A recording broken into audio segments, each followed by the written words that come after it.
In the past year and a half, I've interviewed dozens of people who have had near-death experiences.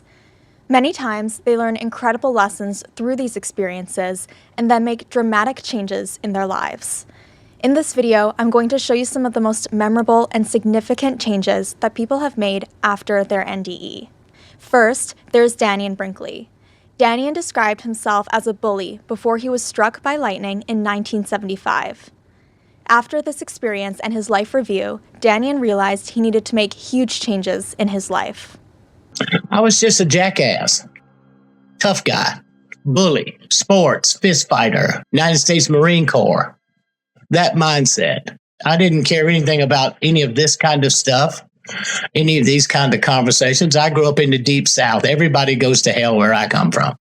So I already knew what was going to happen to me in that religious point because of fundamentalism.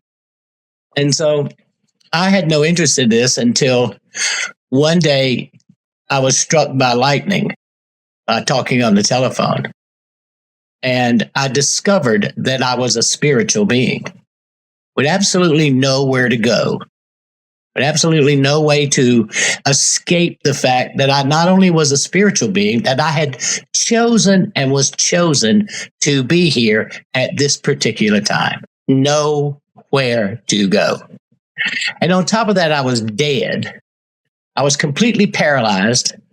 I was blind, and I was burning and on fire because of the damage done by the electrocution burning my nerve endings.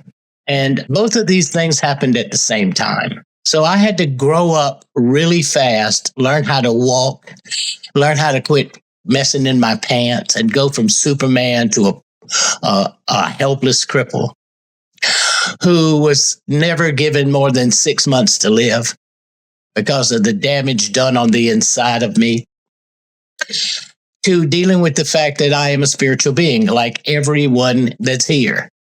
And not only that, I was chosen, and I chose to be here at this time, at this point in history, and that I had come per breath.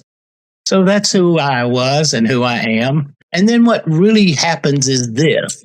Once you escape this body, you have this opportunity to have what's called a life review.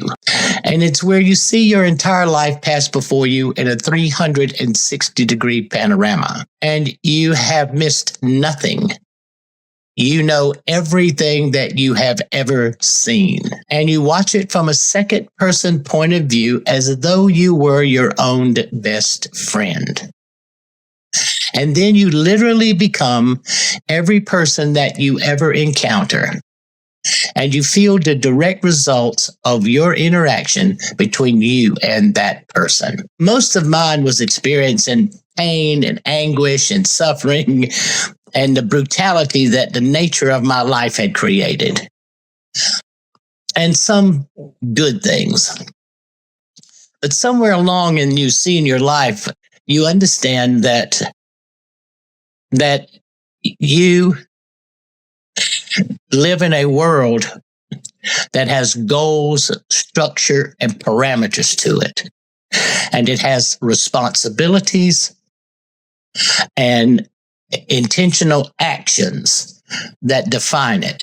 It's not airy-fairy, loose, woo-woo, you got to do this, you got to do that. There are rules and energetic patterns that you function in. And that the world is fair and just, and no one gets away with anything. Nobody gets away. So the power of forgiveness means you take one step to the right and get out of the line of fire so that the divine system gets them while you're standing between you and them. One of the greatest lessons is to learn to forgive. I think that when you see your life pass before you, Lauren, and you watch it from a second person point of view, and then you literally become every person that you ever encounter. Then what you have to do is, there is a question that you'll ask yourself. And this is my way of saying it. You know, it's not the way, it's my way. If God could not come today, or whatever you hold to be divine, could not come today, and it sent you, in the life you just reviewed, what difference did you and God make? I became a hospice volunteer. I built the largest end of life care volunteer program for dying veterans in American history. And I am the co-author of the standard end of life care model now used by the Veterans Administration in their program for veterans. So as I sit here this evening talking to you, if I had to look back over my life and had to give it a value, the value would be this. When I came to the VA in 1984, it did not have a hospice or a palliative care program. It has both, and I am partially responsible for that creation. So I made life better for passing veterans, and I found it. Another person who changed their life was David Bennett. David worked incredibly hard to get his dream job as a lead engineer on a research vessel at a young age. He thought that his career was what mattered most, until he drowned and had a near-death experience.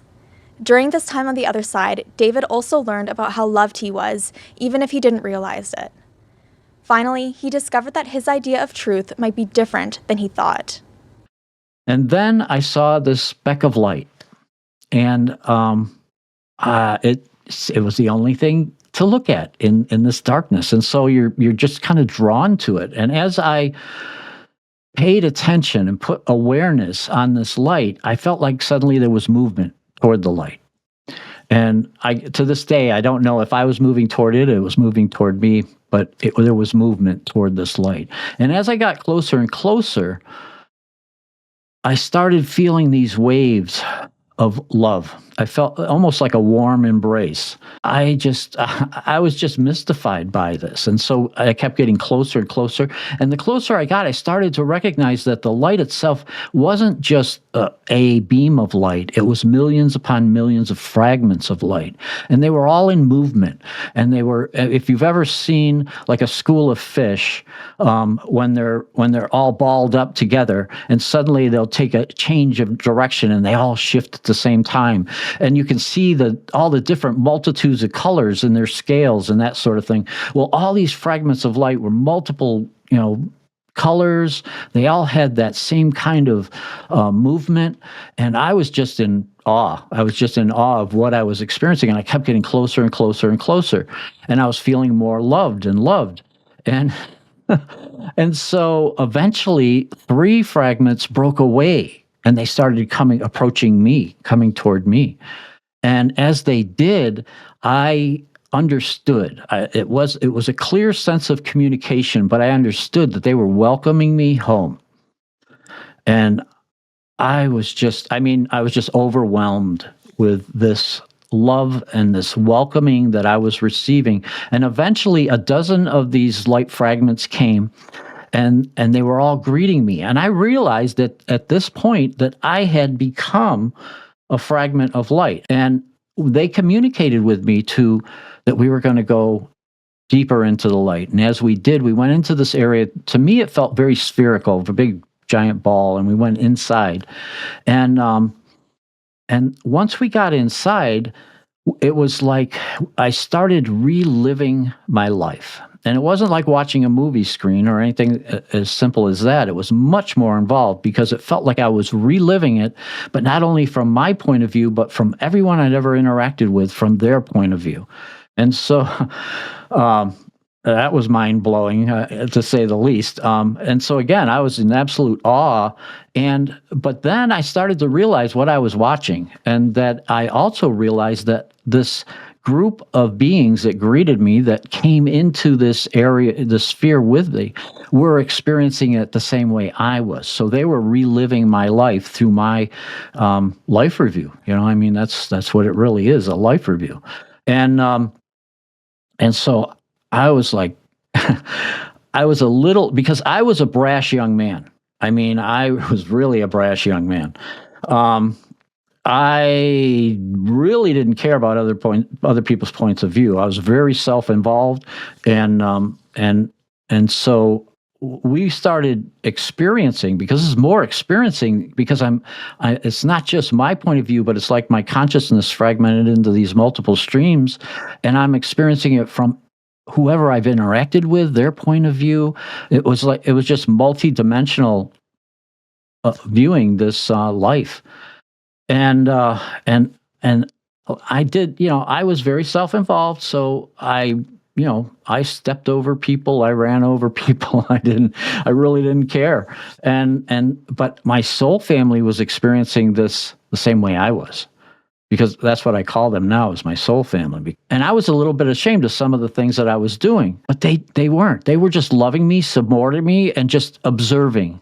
There was no judgment whatsoever. It was just observation of what was going on. The judgment that was happening within me more than anything. And I got to see things in a way that just, again, in awe. I was in absolute awe, where I would see things that I did with just pure loving intention, without any thought of something for myself. Those would create these incredible ripples. When I did something that, like, I had a huge ego, all right?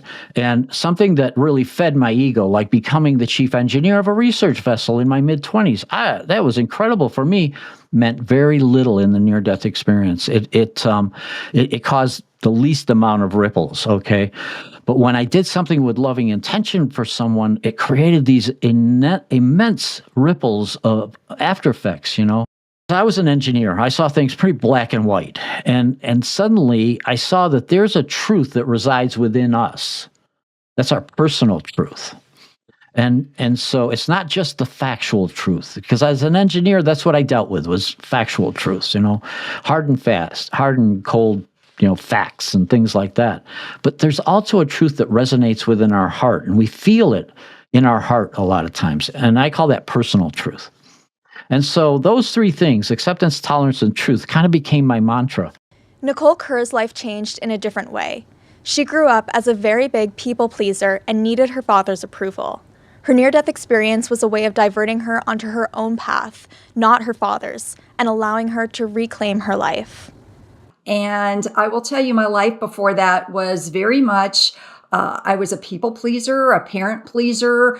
I really didn't have a concept of who I was and what my own identity was. I grew up in the South, in Mississippi, a very conservative household, very religious household. My dad was an ex-Marine, so it was his way or the highway, very dogmatically positioned. And in order to be seen as one of his favorite children, I decided I would apply to the Air Force Academy, because they had just started admitting women, and sign up to be in our U.S. military. Now, mind you, my whole background had no military aspiration, okay? I was in ballet, I was a model. So I was not what you would call your ideal candidate for the military, but I was so into pleasing my dad and seeking his approval and love that I did it. And then once I got out there to the academy, during basic training, I knew, Lauren, that this place was not for me. I knew it at a soul level, but I couldn't quit, because in our family, failure is not an option. And when you go through this arduous process of going to one of our military academies, the mindset to think that you could just quit because you don't like it or it's not for you, my dad would not have tolerated that. He's just like, you stick in there and you gut it out, you deal with the pain. This is what you signed up for, and ultimately it'll make you a better person. Well, that was a lot of pressure that I was living under, and I had an immense fear of failure as well. So I lived with a lot of fear every single day at the academy. There was a lot of abuse going on there on all levels, and I just couldn't voice that I wanted to quit. It wasn't for me. So what happened was, I will tell you, from the very beginning of my near-death experience at age 19, my sophomore year as a cadet out at the United States Air Force Academy, I could clearly remember the white lights that I encountered as my body flew from this 1965 Corvette convertible. I'm putting up a picture of the actual car. And as you can see, I don't know, Lauren, how would you describe that? It's wrecked. Am I seeing this right? Yes, that is the passenger side of a 65 two-door Corvette convertible. It's crazy. Yeah, so needless to say, I was ejected. We were both ejected out of the car. I was pronounced dead at the scene of the accident. And it wasn't until EMS came about 10 to 13 minutes later. They took the blanket off of me that had been put on by some bystanders who couldn't get any vitals on me. And the paramedic, who I now call one of my angels because I believe in angels, and they come in many forms. And in my case, I had 3 come in the human form, and one of them was the paramedic, John Hartling, who was a former Navy SEAL, actually. Very hardcore, and he didn't believe the word of the bystanders. Thank God. He took the blanket off of me and couldn't get any vitals on me. So the last thing he did was called a sternal knuckle press, which in the healthcare field, it's designed to elicit pain in the body. So they just rub your knuckles right up your sternum. And when he did that, the only sign of life he could get out of me was my right pupil. My eyelid flickered and it dilated. Now, have you heard of that phrase, our eyes are the window to our soul? Have you heard of that, Lauren? Yeah, of course. Yeah. Okay, so at that moment, when my soul was coming back into my eye, I was coming back from the other side, and that's how my soul got back in my body. And at that exact minute, they were able to get a blood pressure reading of me of 60/0. Now, the normal blood pressure is 120/80, so you can still see at 60/0, I'm in and out of death. And I will tell you that you do see your deceased loved ones on the other side. I found out right after I published my book that I was sitting writing one day and I smelled cigar smoke, and nobody in my household smoked cigars. So I found that really odd. And then I hear this voice going, Nicole, and I was looking around going, who in the world is that? And then all of a sudden I hear him say, this is your angel. And I go, my angel? And he said, yeah, I was the angel that saved you. I was Casper the Friendly Ghost, and I am your grandfather on your paternal side. And I'm like, oh my God, Granddaddy Kerr. And he's like, yeah. And so what was so interesting about this was he came to me the middle of August, okay? And he died in the middle of August at age 58 from a massive heart attack. And he was an alcoholic at the time. And I was 58 years old in August when he came to me, and he said, Nicole, it's time that you know who I was. You're the same age as I was when I passed away, and you were in the car with a guy who was drinking, and now I found out later was an alcoholic at the age of 21. So they had similar past, but he told me I could see the pain that you were in. I could see the suffering you were going through. I could see how you did not want to be there, but didn't know how to get out of there, quote, saving face. And the only way to do that with your father was through something as horrific as a car crash, because I am now a 100% disabled veteran of our United States Armed Forces. And that would be the only, quote, legitimate excuse that I could ever have come up with to be able to get out of it. Your relationship with your father was so paramount to who you were as a person. Mm-hmm. How was your relationship able to change after your spiritually transformative experience? Oh, yeah, we don't have one now. Okay. My dad is dogmatically positioned. He is right about everything. He's right about, he's become a mini minister. He is preaches in 2 different churches in Australia. He knows what is right. He knows what God said. He thinks he is, and my whole life, I saw him as God. And when he told me with the car crash that I disappointed him because I broke his rules of no drinking, no smoking, and no dating cadets, and that I also disappointed God, the Father in heaven, he has never wavered from that blame, even though the guy that was driving was drunk and the state of Colorado, charged him with vehicular assault. He was clearly to blame. My father still blames me for getting in the car with someone who was drunk, and will never apologize for that, never retract that, and never release that. And it doesn't matter what I've said to him. It doesn't change the fact that, I disappointed him, and he doesn't care about a relationship. His relationship now is like, it comes with massive strings that I would have to completely disown my whole story in order to, and go back to what they raised me as, in order to get into his good graces. But I don't want to. I don't have any desire, and it's sad. But at the end of the day, I had to go through a lot of counseling in order to sever my relationship with him. And it's been very sad for me because my mother is very codependent with my father. And she has informed me I can't have a relationship with her unless she is in relationship with my father and Jesus. They're a three-stranded cord. So I can't have one with her because she will tell everything I tell her to my father. And, it's just, they're religious addicts, and it's just, I'm never going to be able to get what I need from them. So I actually send them love and light and healing, but I can't physically in this time, space, reality in the rest of my days on this planet have any more interaction with them because it is too toxic for me to put myself back into it.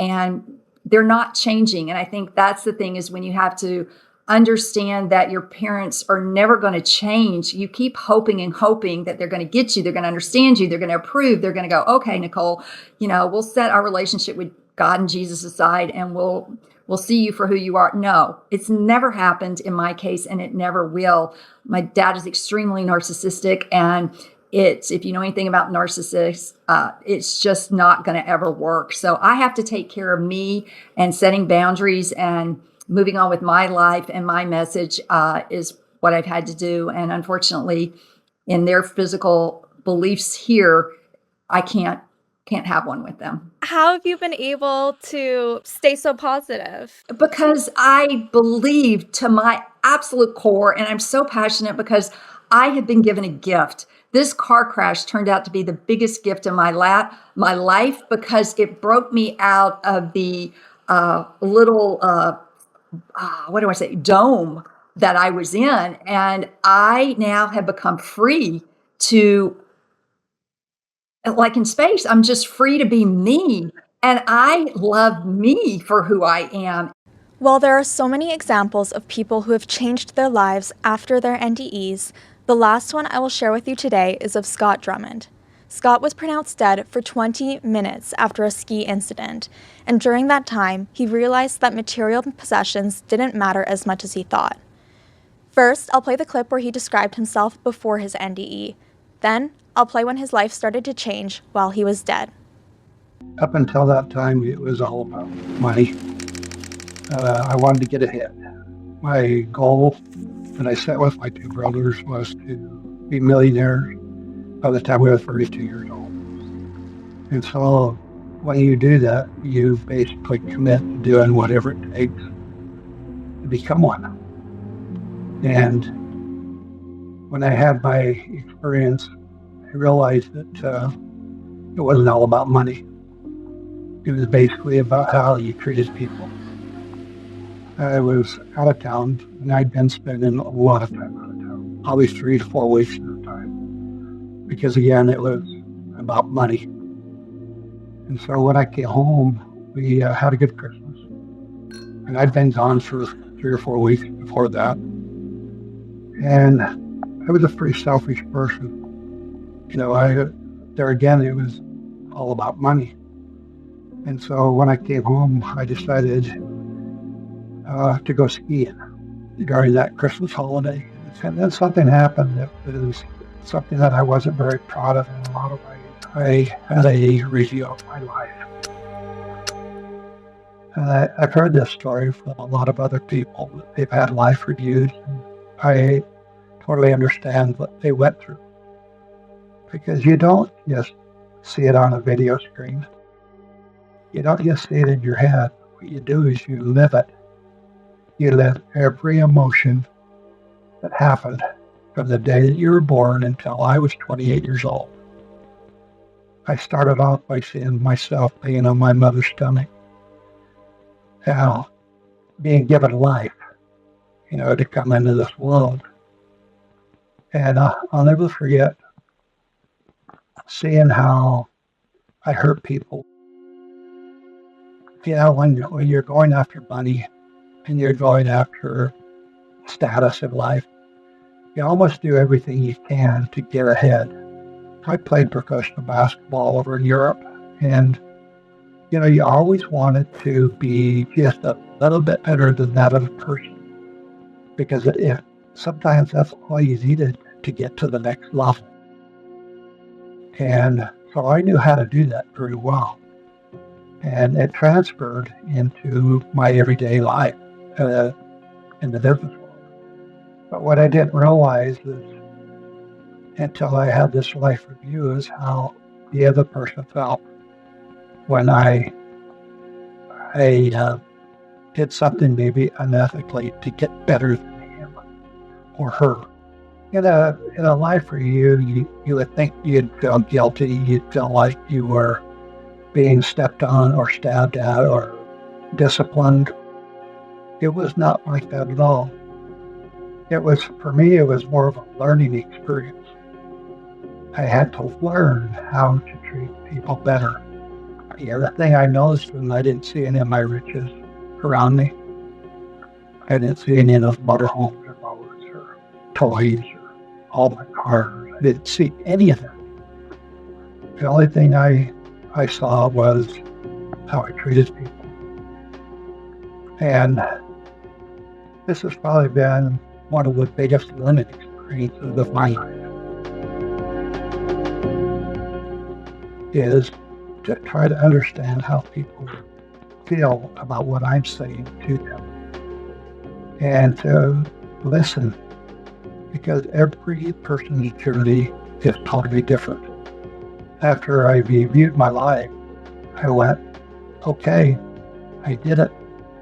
I didn't have anybody to argue with. There was no way to explain why I did what I did. I did it, and I accepted it. Well, after standing there for a few minutes and contemplating what had happened, I realized that everything that was done in that life review was done with love. And I realized that, I could have been chastised. I mean, somebody could have walked up and smacked me or put me inside of a cage or whatever. So what the actions that I was doing, but it wasn't done that way. It was almost like somebody was reaching out to me to teach me how I should have been living my life. And I accepted it. I accepted full accountability. Everything was done in black and white, right or wrong. And there was no fence in the middle. I mean, there was no gray matter at all. It was done as if this is the way you probably should have done it. Well, after that happened, I was standing there in the field, and a voice came from out of the cloud and said, to start walking forward. And I started walking. One thing I noticed was there were rays that were coming out from behind the clouds. And those rays were coming towards me as if to pull me towards the cloud. But on the other hand, I noticed that the flowers and the grass were following me as if to push me towards the cloud. It was the most unusual feeling. It was energy that I had never felt before. I wasn't floating towards the cloud. I was walking towards it. But it was as if they were pushing me and the rays were pulling me, which I don't know if you've ever had somebody embrace you and you realize that feeling that you get when somebody puts their arms around you, and it's an energy you don't normally feel. In our home where I was growing up, nobody ever told you, they loved you. I come from a broken family, and a lot of the time I lived on the streets, and so I never experienced that kind of love before in my life. But it felt good. I mean, it felt so good that I would have taken everything that it would have been given to me. It felt that good. Thank you so much for watching this video. And for more NDE interviews, please make sure to like this video and subscribe to T&H Afterlife. And let me know in the comments, have you ever had an NDE?